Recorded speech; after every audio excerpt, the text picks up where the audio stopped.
Salut, on est avec Charlie, il va présenter Alors, raconte-nous tout, c'est quoi? C'est une Nonos Roadster, donc un apport Japon.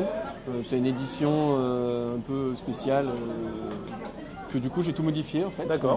J'ai gardé le bas moteur d'origine, qui est un 1,8 litre, 130 chevaux. J'ai mis un haut moteur de NBFL, moteur de 2005. Donc le bloc est complètement forgé, donc piston bielle forgé, en Wiseco. Du coup le bloc est stroqué en 2 litres, puis en 1,8 litre. Là elle est en rodage pour l'instant, je viens de finir le moteur. Donc passer en turbo et là elle est en rodage à 400 chevaux pour le moment. Je vise 650-700 pour rester fiable, parce que le moteur encaisse beaucoup plus. Enfin les internes encaissent plus. Mais pour rester fiable, je vais 650-700. Puis de toute façon, la voiture fait 840 kg à l'heure actuelle, avec la moitié du plein. Donc je me dis que ça sert à rien de mettre plus de watts. Là déjà 400, c'est pas mal. Ça m'a déjà obligé à passer en 17 pouces. D'accord. Parce qu'à la base, j'étais en 15 pouces. Pareil, les jantes, c'est des jantes de BM. C'est des OZ Futura qui vont être ressoudées et repercées pour passer en 4x100. La base du coup c'est du 520 vu que c'est des jantes BMW. Éthanol bien sûr. Éthanol, ok. Éthanol, grosse pompe en 540, des Injo en 890 qui sont devenus trop petits. Là je suis trop petit pour 400 chevaux, donc je suis à la limite pour 400 chevaux. Donc je vais passer sur du 1500-1600 cc pour être tranquille et au moins je suis large. Pareil, le réservoir d'origine il dégage. Je vais mettre un réservoir en alu et avec 2 pompes, plus une pompe en plus dans un réservoir tampon pour être sûr que je déjauge jamais et qu'elle aspire pas de l'air, au moins je suis tranquille. Pareil au niveau du freinage, j'ai un freinage type Big Brake de NBFL. Alors Big Brake, ça veut dire que tu as une mâchoire et un seul piston? Ouais, il y a un seul piston, c'est du gros frein type Origine de NB et ça va dégager. Parce que maintenant que je suis en 17 pouces, je peux passer les freins que j'ai toujours voulu mettre. C'est quoi du coup? Du Seika. Exact, t'as bien fait. Frein avant, frein arrière en Seika, en 330 mm. À chaque event où il y a Seika, à chaque fois ils me reconnaissent, ils me gueulent dessus en mode mais putain t'as toujours rien acheté. Parce que bon, c'est un billet quand même. C'est vrai que c'est pas donné, mais ils sont plutôt bien placés, j'ai envie de dire. Bien placés, en termes de prix ça reste correct. C'est un prix mais... C'est correct, et ils sont plutôt spécialisés. J'aime bien parce que leurs suspensions sont bien, je sais pas ce que t'as comme suspension. J'ai du BC Racing. BC Racing, ouais. Surtout que là du coup j'ai plus les ressorts qu'ils nous livrent avec, j'ai des ressorts spécifiques. Ok.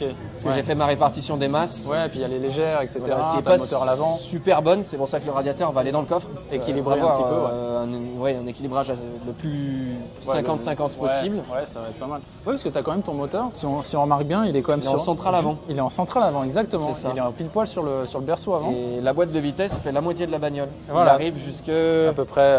la boîte arrive là à peu près. Ah ouais, d'accord, ouais. Ouais, c'est quand même c'est de la grosse boîte, c'est une boîte quoi? C'est une boîte 6. C'est une boîte 6. Boîte 6 de NBFL, c'est la plus solide qu'on peut mettre là-dessus. En type Origine qui se met en mode plug and play. Là justement je suis arrivé au bout de la boîte. Ah ouais, ça veut dire que là tu commences à sentir la fin du... alors pas encore, mais je préfère ne pas arriver à la fin de la boîte. Okay. Au prix que ça coûte les boîtes 6, donc je reste un minimum safe pour l'instant, vu que c'est le rodage, je roule tranquille, mais je vais passer sur une boîte BMW. Ouais, une Jetrag. Ouais, une 330D. De base, je voulais mettre une 8 HP, et j'ai des potes qui ont fait ça sur des voitures de drift. Un de mes potes, du coup, qui monte ça sur une caisse de drag. Sur du drag, c'est parfait. En drift, elle en prend trop. Quand t'es en glisse, tu tombes à rapport, elle en prend trop dans la courge, et voilà, elles ont tendance à péter. Je vais plus partir sur une 330D, rester sur une boîte manuelle. Je vais passer en semi-séquentiel avec embrayage, mais au final, déjà en termes de budget, ça triple le budget par rapport à la boîte de 330D. Ce qu'il faut que je fasse faire, plaque d'adaptation sur mesure, volant moteur sur mesure, c'est tout un tas de trucs sur mesure. Il faut tout adapter. Déjà que quasi tout est sur mesure, fabriquer tout un tas de pattes et de machins pour que ça passe. Les ailes, c'est moi qui les ai fabriquées pour faire passer le kit grand angle. Donc après c'est du fabriqué maison quoi, donc c'est pas... De l'autre côté, l'aile est passée dans la roue, je me suis retrouvé avec l'aile sur le capot, sur le bord de la route. On va regarder voir l'autre côté. C'était un peu compliqué. Ouais, on voit même... Ouais, ça c'est... Les petits bandeaux pirates. C'est quand ça fait des bisous aux copains. Ouais, non, il faut, hein, il en faut des cicatrices. C'est pas Wonderland l'année dernière? Si. C'est ça, c'est moi. T'avais pas eu un jeu d'un début de voiture? Non, j'ai fendu un piston. Ah, ouais, parce que évidemment elle fumait grave et tout. Ouais, mais j'avais prévu de refaire le moteur, j'avais pas prévu de casser autant de trucs, mais ça avait fait des dégâts, j'avais éclaté le turbo, le collecteur était fendu, la downpipe était fendue et il y avait un piston fondu. Et je suis rentré par la route, j'ai fait 5 km et la caisse s'est arrêtée, donc j'ai appelé un pote, je suis rentré sur plateau. Et maintenant sur tous les events, je viens sur plateau. Il n'y a que ici où je suis venu par la route parce que je suis en déverminage on va dire. Vu que la voiture vient d'être finie, j'essaie de la rouler un maximum pour voir les potentiels problèmes. Donc le coffre il est rempli d'outils, il y a du liquide de refroidissement, de l'huile, il y a des durites d'eau, il y a tout un tas, il y a des bougies d'avance. Il y a des bobines d'allumage. T'as prévu la lampe torche et tout là parce qu'il fait nuit? Ouais, j'ai mon téléphone. Ah, le téléphone. J'ai même bobines d'allumage, j'ai des courroies, j'ai des durites de piping, j'ai au cas où. T'as ce qu'il faut. N'importe quoi peut m'arriver, j'aurai de quoi réparer. Là, j'ai 1h30 de route pour rentrer chez moi. Ah merde. T'es en rodage, non? C'est pas ça? Ouais. C'est bien? Non, mais faut être courageux dans la vie. T'as bien raison. J'ai toujours... Bah oui, hein, si on prend pas de risque, on risque rien. Donc, bon, mon meilleur pote dirait que je suis un gros débile, mais... C'est un point de vue.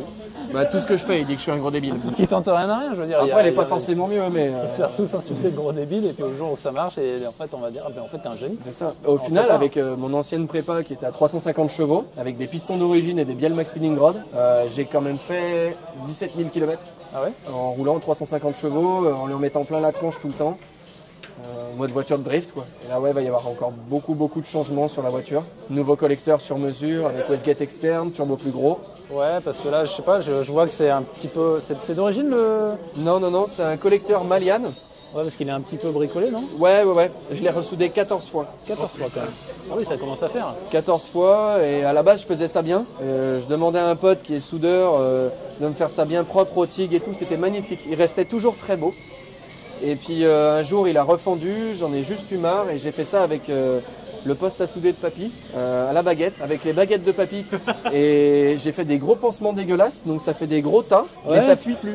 Au moins c'est bon, ça fuit plus. Ça fonctionne. Bah, j'ai toutes les pièces pour faire le collecteur sur mesure. Donc avec des nouveaux tubes, là c'est du tube en 2 mm, donc c'est pas très épais, c'est pour ça qu'il fend assez souvent. D'accord.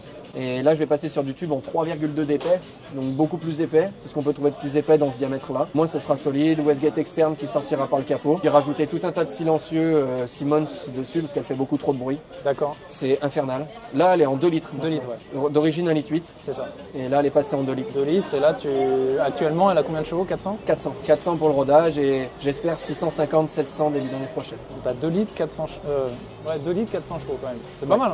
Ouais, le ratio est... Le ratio est pas dégueu. Ouais. Il me reste encore pas mal de choses à changer pour atteindre mon objectif. La poulie d'ampère, au-dessus de 400 chevaux, apparemment, elle fout le camp. C'est un cyle en bloc dedans. Ouais. Et elle se disloque complètement. Et soit tu la prends dans le cul parce qu'elle passe là-bas, soit tu la prends pleine courge parce qu'elle traverse le capot. Ah putain. Donc des potes en Angleterre conseillaient de vite la changer. Ouais. Donc je vais passer sur une ATI comme tout le monde. Ok. Et pareil, la pompe à huile. Donc la pompe à huile, c'est plus celle de ce moteur-là, c'est celle du moteur de NB. Ouais. Que je vais changer aussi. Je vais passer sur une Boundary en stage 3, histoire de prendre plus de tours minute. D'origine, c'est un poussoir hydraulique, donc tu prends pas trop de tours. Là, maintenant, je suis en poussoir méca, donc je peux prendre plus de tours. J'ai plus de levée au niveau de mes soupapes, des ressorts plus durs, enfin tout pour qu'elle prenne plus de tours. Normalement, ouais, elle devrait prendre 9000 tours. D'origine, c'est 7002 si je dis pas de conneries. D'accord. J'ai dit peut-être une bêtise. Non, mais c'est pas, on n'est pas sans prêt. Le turbo, c'est un d'origine ou c'est un... C'est un turbo de S14, c'est un GT28. D'accord. J'ai récupéré un pote, parce que de base je mets que des Max Speeding Rod. Enfin, j'ai eu des Garrettes avant. Ouais, t'as été déçu ou... Non, c'est juste que c'est trop cher. Et vu que dessus il y a le rolling anti-lag, tout le merdier. Ouais, c'est peut-être mieux. Tu sais, quand t'es en glisse, tu veux garder ta charge de turbo, il en prend plein la courge. Bah, le Garrett, il a commencé, et puis c'était un Garrett ancienne génération, donc pas sur roulement, sur palier. Donc quand il est mort, j'avais pas le budget de racheter un Garrett, et encore moins les nouvelles générations. Donc je suis passé sur des Max Speed. J'en ai éclaté 3 en 6 mois. Ah, quand même. Mon pote il prépare une S14 à côté. Il a mis un vrai beau turbo Garrett, nouvelle génération et tout. Et ça, c'était le turbo qu'il avait dans sa 14. Si t'as 100 balles, il est à toi. Je suis allé le chercher. De base, j'ai une wastegate aftermarket, mieux que celle-là. Mais parce que ça, c'est celle d'origine, c'est ça? C'est celle d'origine de la S14 en fait. Ouais, bien sûr. Parce que vraiment, je suis à 1 bar de pression. Et quand on a fait la carto avec un de mes meilleurs potes qui est mapper pour Honda, qui est très spécialisé Honda, il est connu dans le monde des Honda. Ok, top. Dans le nord de la France surtout. By Tiflo. C'est surtout en Normandie. Florent, il s'appelle, et maintenant il est dans le coin. Je l'ai fait venir dans le coin, donc il est mapper de toutes les Honda possibles et imaginables. C'est un génie. Moi j'ai galéré pendant 3 ans à faire mes cartos moi-même. Je trouvais personne en qui faire confiance pour faire la carto sur ma voiture. Donc la carto, les cartos fonctionnaient, hein. Je sortais 350 chevaux, mais on va dire qu'il y avait des trucs à retravailler. Pour moi c'était bien, mais c'est une bonne base après. Quand mon pote a pris l'ordi, a regardé les valeurs, il m'a dit alors c'est pas horrible, mais c'est pas beau. Voilà, ok. Donc il m'a tout refait, la caisse elle a jamais aussi bien marché. On a fait une erreur, donc de base j'étais en 15 pouces, quand on a fait la carto, on a fini la prépa. 15 pouces, j'ai fait une erreur, c'est avec l'autre wastegate, quand on a tout remonté, j'ai pas fait gaffe, la caisse a pris 1 bar 5, bah 1 bar elle est à 400 chevaux. Joint culasse Athena qui est censé tenir 3 barres de pression de turbo, le NOS, machin, il a fendu en deux. Je me dis j'ai tenu 2 ans et demi avec un joint de culasse d'origine, donc là j'ai remis un joint de culasse d'origine. Et ouais, la connerie qu'on a fait, c'est que quand elle a pris 1 bar 5, on était sur une petite route en 3. Ouais. J'ai mis gaz, à 2000 tours. La caisse, elle s'est retrouvée complètement au crabe. C'est du n'importe quoi. Elle a overboost à mort. J'ai cru que je pétais tout. On a vu la mort? Ouais. Donc juste après, on a baissé la pression à 1 bar 2, toujours en 15 pouces, avec des Smith Leak, 25-30 degrés dehors, grand soleil, ligne droite, petite route, en 4e, route fermée bien sûr en Ukraine. J'ai mis gaz en 4, la caisse elle burn et elle sautille en 4. Quand tu dépasses 120 et que ça sautille sur une petite route, c'est là qu'on s'est dit le 15 pouces, c'est peut-être la fin. Donc du bon pneu, les pneus étaient neufs. Enfin, ils avaient 700 km. Ouais, donc ils sont rodés. Ils étaient rodés, il n'y avait plus de paraffine, plus rien, ils étaient nickel. Et la caisse, elle sautillait en 4, en 5, c'est pareil, elle avait tendance à sautiller aussi. Et tu avais encore les suspensions que tu as là ou... Ouais, j'avais ces suspensions là. Donc j'ai ramolli les suspensions, parce que de base je suis quasi statique. J'ai ramolli les suspensions et là je suis sur la prépa châssis pendant que je fais le rodage. Là elle est encore un peu molle je trouve. Et puis le grand angle il est fait maison, pour braquer. Pour braquer à fond. Qui est fait maison, du coup j'ai coupé les fusées, ressoudé. C'est un pote à moi qui m'a fait ça. Qui m'a coupé, ressoudé, parce que je sais souder mais je suis pas très bon. Donc des rotules plus longues. Ouais. Qu'est-ce que j'ai mis? Ouais, rotules plus longues, décale dans la crémaillère, histoire de gratter de l'angle. Là j'ai un angle suffisant on va dire pour l'instant. Même si je vais mettre un vrai grand angle durant l'hiver. En gros, quand tu as fiabilisé le moteur, boîte, un petit peu tout ce qui est autour, tu vas commencer à faire un peu de châssis. Une fois que le moteur est fiabilisé, que c'est bon, je mets un arceau type NASCAR dedans. D'accord, ouais, donc FIA, machin. Le radiateur finit dans le coffre. Oui, ça tu me l'as dit, ok, avec le réservoir, tout ça pour essayer d'équilibrer. Le collecteur sur mesure avancé, enfin tout. Je ferai tous les trucs annexes autour après. Pareil, je découpe la caisse ici, je découpe la caisse après les tourelles d'amortisseur, tout l'avant sera en tubulaire. Ah oui, d'accord. Et tout en fibre. Bah, au cas où il y a un choc, c'est ça? C'est pour alléger? C'est pour alléger et puis pour refaire ma répartition des masses. Et puis derrière, ce sera plus solide parce que honnêtement, une MX5, c'est du papier à rouler. Tu tapes un peu fort, t'as tout qui tord. Pour te dire à quel point c'est du papier à rouler, alors c'est pas cette aile, mais une fois en drift, j'ai mon support de batterie qui a pété et la batterie a traversé le coffre. Donc elle est passée de l'autre côté. Et pour te dire à quel point c'est de la chips, là c'est la batterie. Ça c'est la batterie qui a traversé le coffre et qui a tapé de l'autre côté. Et qui a fini là. D'accord. Voilà. Là je coupe là aussi. Je coupe à partir d'ici et tout l'arrière en tubulaire aussi. Et tout en fibre. Au moins si je tape, ça casse la fibre, je refibre. Je suis en contact avec un Polonais qui me fait des kits pas trop chers. Ce kit en général, il le font coûter vers aux alentours des 1000 balles. Après, il ne fit pas aussi bien que celui à 1000 €, tu vois, faut que je le retravaille et tout. J'arrive à les gratter à 400 balles le kit. Et à la vitesse où je les explose. Vaut mieux les faire soi. Tu nous montres un peu l'intérieur? Ouais, avec plaisir. Bon, on n'y voit pas bien grand chose, mais. Alors, ouais, c'est pas mal. On va aller à la tôle. Du coup, elle est toute déblaxonnée. Petit flex, j'avoue. C'est les tapis d'origine. D'accord. C'est les tapis Enos Roadster d'origine qui vont avec la voiture en fait. D'accord, sympa, stylé. J'ai fait venir du Japon, machin, voilà. Pareil, normalement il y a des baquets sur mesure dans les couleurs de la voiture, donc la couleur du ciel de toit, plus le tableau de bord qui a Alcantara gris et noir comme les portes. D'accord, c'est joli, hein. C'est toi qui l'as fait ou c'est d'origine? Alors c'est mon ex qui est sellière. Sympa, c'est juste 3 jours avant le Wonderland. Elle m'a fait les panneaux de porte et elle m'a fini le tableau de bord et le ciel de toit en même temps. Ouais, franchement bien. Donc là, il y a le petit support GoPro pour les petites POV au milieu là. Ah exact, pas mal. T'as bien raison. Au niveau normalement, il y a des baquets. Là, c'est les sièges d'origine. Donc, c'est les sièges d'origine de l'édition. Donc, elle a des caissons de base dans le dossier et des enceintes dans les appuis-têtes cachées. Ah, d'accord. Ah, pas mal. Ah, c'est vraiment bien ça. Attends, rappelle-moi de quelle année elle est? 92. Elle est de 92 et tu as les sièges avec un caisson de basse et des écouteurs dans les têtes? C'est ça, mais c'est les sièges de ma 95. Parce que j'en ai plusieurs, la MX5. D'accord, donc ça veut dire que la MX5 en 95, ils avaient pensé à faire ça dans les sièges. C'est ça, je ne sais pas exactement sur quel modèle ils l'ont fait, mais je sais que moi sur ma JL, j'ai une JL Limited 2. Donc les modèles qui sont jaunes avec les montants noirs, en 1,8 litre, 130 machin, je l'ai d'origine. J'ai ces sièges-là d'origine dedans. Celle-là a été optionnée aussi, hein. J'ai les rétros électriques, j'ai la clim de base que j'ai virée, hein, mais j'ai la clim, les vitres électriques automatiques. Ça à savoir, c'est pas le désembuage, c'est un rolling anti-lag. Parce que j'ai pas de désembuage sur la vitre. Enfin, j'ai viré la capote, donc j'ai plus le désembuage. Là, c'est complètement vide derrière à la tôle. Là, j'ai tous les manos Zenki plus l'AFR. Il y en a qu'un qui n'est pas allumé parce que j'ai la sonde qui vient de cramer, donc il bip dans tous les sens. D'accord. C'est la pression d'huile en plus. Donc le truc est foutu. Donc, devant, il y a un kit polonais qui fait des flashs. Des petites flashs là. Je l'ai derrière aussi. Ah ouais? Normalement, ça flash ici. Ça flash dans la caisse. Au moins c'est bien parce que comme ça de loin on te voit, tout de suite on sait qui c'est quoi. Si les rétros, j'avais plus de rétros, j'ai éclaté les miens. Du coup c'est des rétros de NB. j'ai fait fit sur la NA. J'aime bien l'intérieur, ils t'ont fait une espèce de peinture avec un... Bah ça c'est mon pote qui justement m'a refourgué le turbo, qui est carrossier peintre. Ça c'est moi qui l'ai fait. Ça se voit la différence, là c'est dégueulasse. Et là c'est bien propre, c'est bien lisse, quand tu touches tu sens pas les paillettes. De base le moteur était de cette couleur aussi, même la boîte de vitesse, tout était peint de cette couleur. Ça aurait dû être joli ça. Mais depuis j'ai changé de moteur, j'ai changé de boîte. Et bon bah les voitures comme ça évolue. Hein. Ça évolue et en fonction des pièces et quand l'on casse, etc. Et en fonction des finances. En termes de pièces cassées, il y en a eu 2-3. Hein. On se retrouve avec des trucs un petit peu à la Frankenstein, mais ça marche. Là, ouais, c'est complètement du Frankenstein. Un bas moteur de NA avec au moteur de NBFL, boîte de NBFL, pont Torsen en 3.6 qui est super chiant à trouver. Et même là en 3.6 je suis un peu court et j'ai peur qu'en mettant la boîte BM je sois encore trop court, donc ça risque de finir avec un pont de BM. Avec justement mes potes en Angleterre qui eux mettent des ponts de Corvette, mais ils modifient tout le train arrière, enfin ils font un merdier. Et puis je suis en pont soudé. J'ai horreur des ponts soudés. Voilà, exactement. J'en ai cassé 3 et à chaque fois... C'est une vraie connerie parce que ça abîme trop la mécanique. Ouais. Mais je pense que si tu passes sur une G-Trag, enfin je veux dire une boîte BM, mais une G-Trag je pense que ça peut être une bonne solution. Faut voir laquelle et quelle année, peut-être une M3, là, les M3 30 non, pas des années 90, pas assez solide. Faut une boîte diesel. De diesel. La 330D E46, ah ouais, ok. C'est une des plus solides on va dire. Et je sais que j'ai pas mal de potes qui mettent ça, des potes sur des E36 turbo qui font 550 chevaux, ils mettent ça et ça bouge pas. Ouais. Genre la boîte de M3 elle a foutu le camp par exemple. Voilà, ça c'est fait. Moi je sais que tous mes potes me conseillent la boîte de 330D. Au début tout le monde me conseillait la 8 HP. Ok. Et au final tout le monde s'est mis à péter sa 8 HP. Ah, donc tout le monde s'est mis à me dire ne prends pas de 8 HP. Finalement non. C'est génial pour le drag mais j'ai d'autres projets sur d'autres voitures plus tard. Je vais faire un projet dragster aussi. Ah ouais. Sur une MX5 je pense. Aussi. Ou une caisse de merde. Un truc tout pourrable qui paye pas de mine. Avec un moteur de dingue.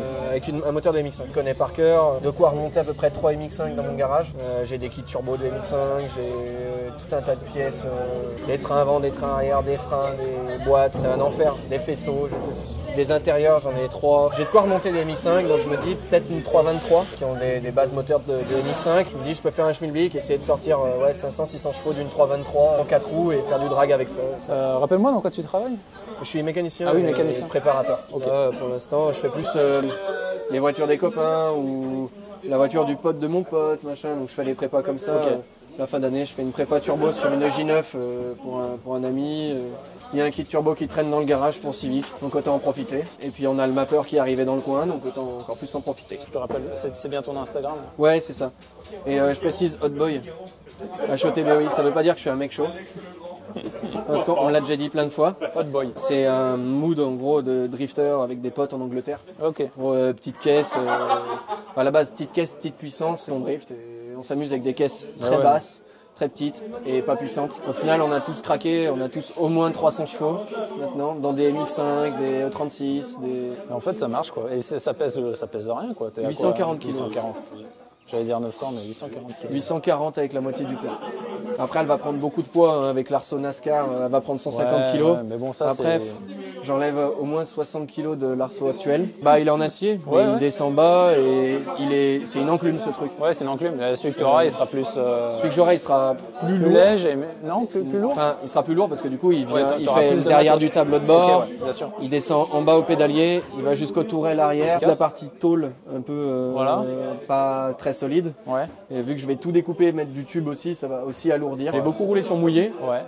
Parce que de base, elle était d'origine. Enfin, j'avais fait une prépa Atmo à 150 chevaux.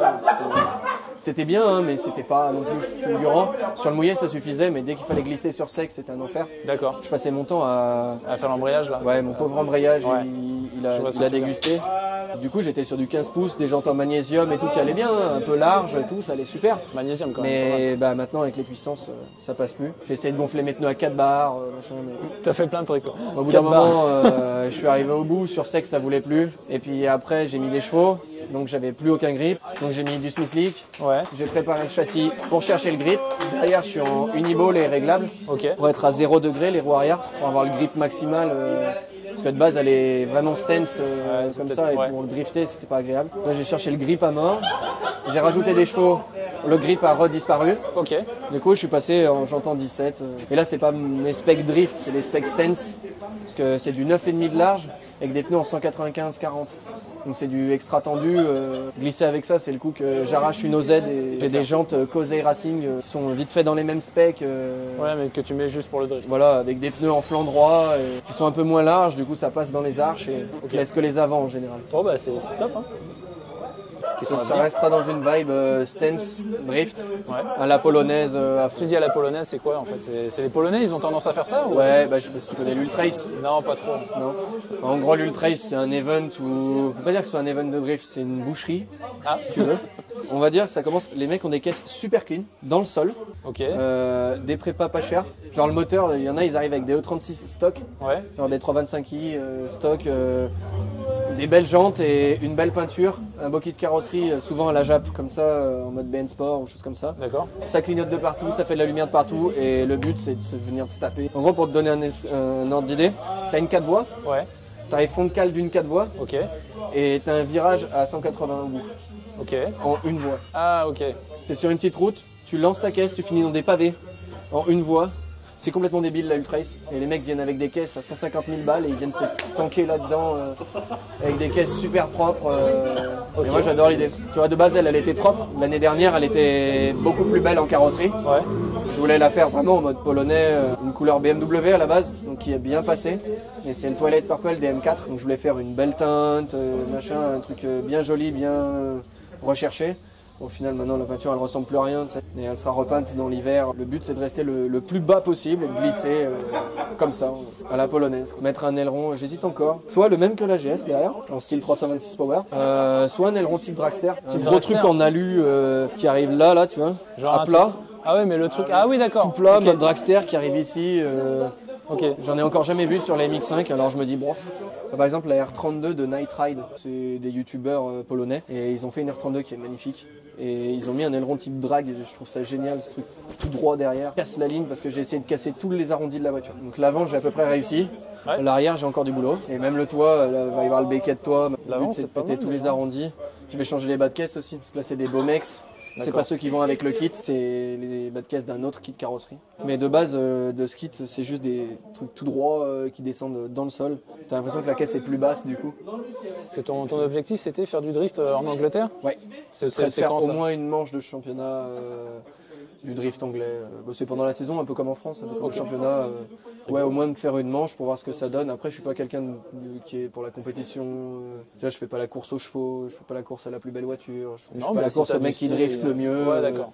Et je sais que je vais pas dire que je suis bon drifter. Genre, je sais glisser quoi. Ok. Je veux juste m'éclater et je suis fan de l'Angleterre et tout le mood anglais qu'il y a autour de toutes les voitures en Angleterre. C'est vrai que c'est spécial. Les mecs sont complètement débiles et j'adore l'idée. Donc glisser là-bas, je trouve que ça serait génial. On n'en voit pas beaucoup des MX5 en drift. Ouais, un peu trop de BM, je dirais. Ouais, malheureusement. Après, j'ai commencé en BM aussi. J'ai commencé en E36, donc j'ai roulé en BM longtemps. Il y a même des pièces BM dessus. Ce qui tient mon spal de ventilo, c'est ma porte de ma E36. Je l'ai découpé pour faire des supports. J'aime bien le mood BM, Ouais. d'où la couleur BM, les jantes BM. Pour te dire, le silencieux, c'est un silencieux de 123D de série 1. C'est pour ça que ça sort comme ça, moi? Non, ça c'est Ça, moi c'est- qui l'ai fait, ça, c'est- d'accord. en mode chacotane un peu qui dépasse. De base, ça dépassait plus. C'était un peu dangereux. Bah ouais. Déjà, mes tibias, ils sont en H24 en 100. Alors ça, c'est Wonderland. D'accord. Je récupérais un truc, je me suis relevé, ça s'est accroché là-dedans, j'ai tout arraché mon jean. Là, il y a juste un silencieux au milieu, un silencieux intermédiaire de diesel, parce que le 123D, c'était le bon diamètre par rapport à ce que j'ai mis là. Faut que je change toute la ligne, elle est trop petite, elle est trop restrictive. Ouais, t'auras un peu plus de... Ça va suffire un peu. Ouais, c'est ça, là, je suis en 63 mm. C'est ce que tout le monde met sur les MX5, on va dire. Et là, faut que je passe en 76 pour avoir un bon débit et faire appel aux Polonais, ils sont moins chers. Voilà, bah écoutez, j'espère que ça vous a plu. Petite description de cette fille, MX5, voilà, Roadster, voilà, C'est ça, Enos, équipé drift à mort. Salut. Salut.